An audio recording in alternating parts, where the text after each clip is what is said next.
Okay, what's going on, guys? We are back.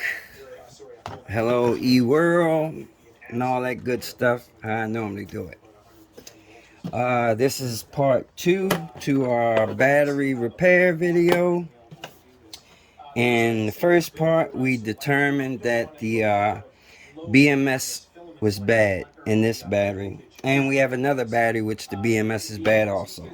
So we're going to replace both of those and get these batteries back up and running. First thing we want to do, we got our soldering iron heated up. And I'm pretty sure there may be some guys out there that don't know how to solder. So I guess maybe a little solder lesson. We can do that too, just in case you don't know. So you plug your soldering iron up, of course, and you let it warm up. And you always want to have some type of damp. This is just a damp paper towel. Ideally, it would be a damp sponge. But what that is for is so you can clean the tip of your soldering iron when it heats up, because it will get all nasty and black looking, and you want your tip to be shiny and silver like that, if the camera will show it. But anyway, you heard my description. So yes, you're just gonna wipe your soldering iron on the wet napkin or paper towel, sponge, whatever you have. Apply a little bit of solder there, like that. And that's called tinning your tip. Tinning your tip. So when this tip makes contact to some solder, it won't have any problem melting it easily.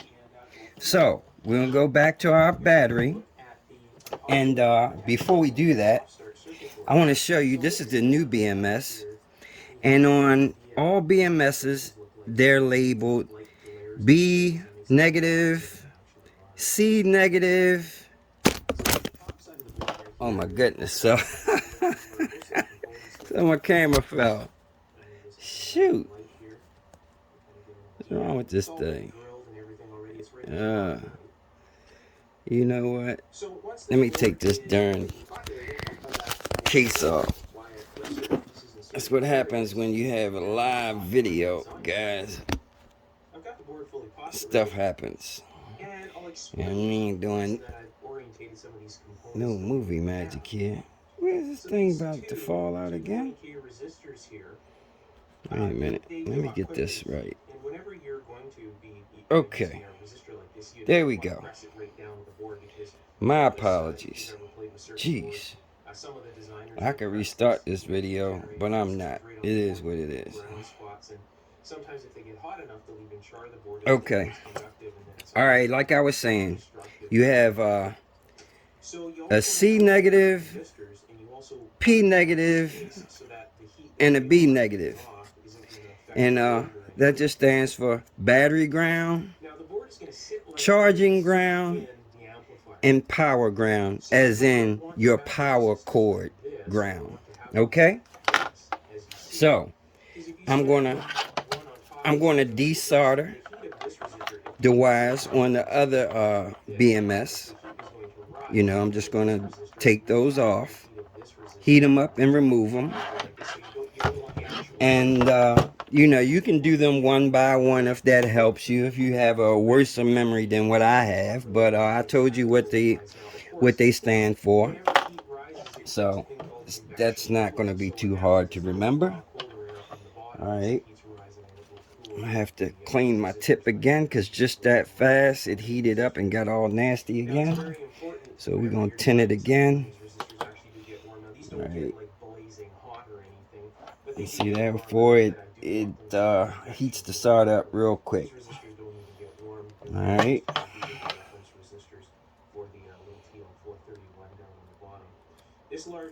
That one was being a little stubborn. And just like that, I unsoldered those wires.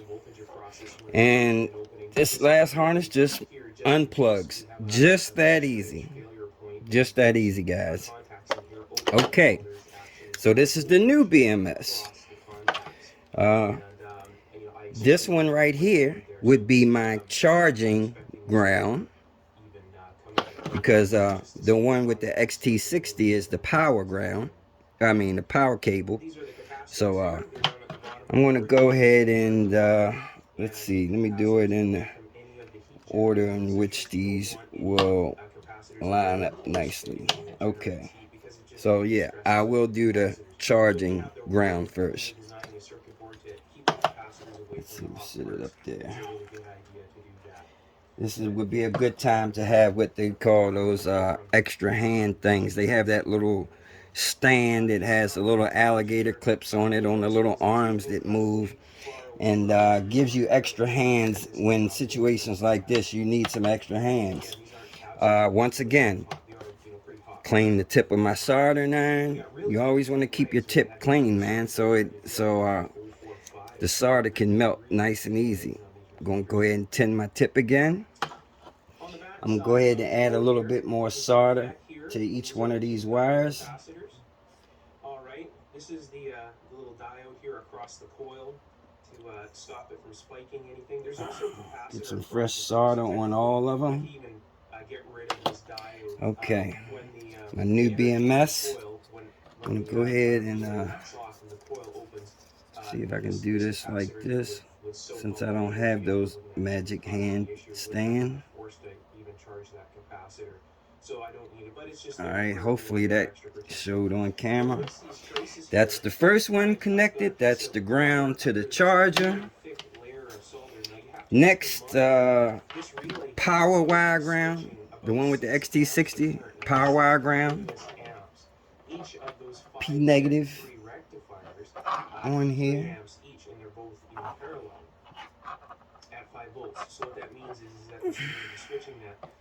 I'm gonna clean my tip again. I'm gonna tin it again.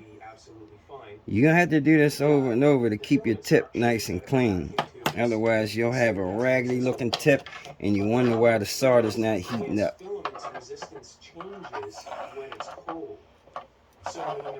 Yeah, I definitely could use those extra hands on this one.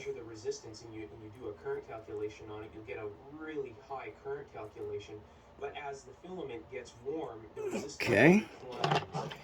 And last but not least, tin this again. Battery ground. Now, had these been power wires, we would have to be a little more careful how we're moving stuff around, but these are ground wires and they have no voltage in them, so okay, battery ground is connected, and that's that as far as the solder connections. All the solder connections have been done. Voila. And by the way, I probably should have turned my TV down in the background. And I was telling somebody I hardly watch any TV at all. Everything I watch is on YouTube. And I happen to be watching Mr. Carlson's Lab. That's the name of that channel. Mr. Carlson's Lab. He's a ham operator and repair technician, and he shows how to repair transmitters, radios, all different types of electronics. He restores them, yada yada yada. One of my favorite channels, by the way. Anyway, back to this battery. The last and final thing is going to be to plug up this connector here that goes to all the different battery stages. So we're going to do that.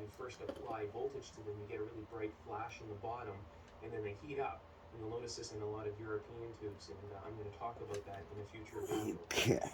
So this is That's the done. the shot key diodes. And last, the only thing we have left to do is to test it.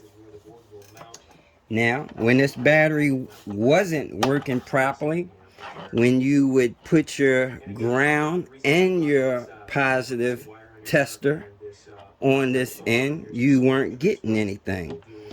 Uh, the positive side was working, but the ground wasn't working because if you remember, the ground goes through the BMS. The BMS controls it, opens and closes the ground to complete the circuit. And if the BMS is not working, it's not going to close the circuit. And when you test for power here using this ground on this plug, you won't be getting anything. Same thing with the charging thing. So, oh man, I'm up here burning up. So you gotta be careful where that soldering iron sitting. Actually, I should have a solder station. Let's keep it my iron in check. Anyway, so I'm gonna go ahead and check this with my test light again. I'm gonna put my ground on ground, and if this BMS is working properly, when I test for power on in there, we should be getting power. So let's keep our fingers crossed. Oh, there it is. So now that is working properly. Alright, let's do the same thing with the charging cable.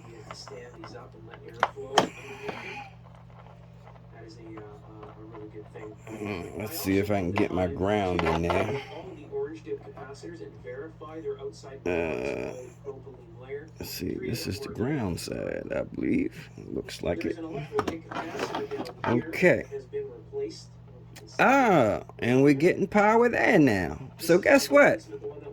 Everything is working as it should.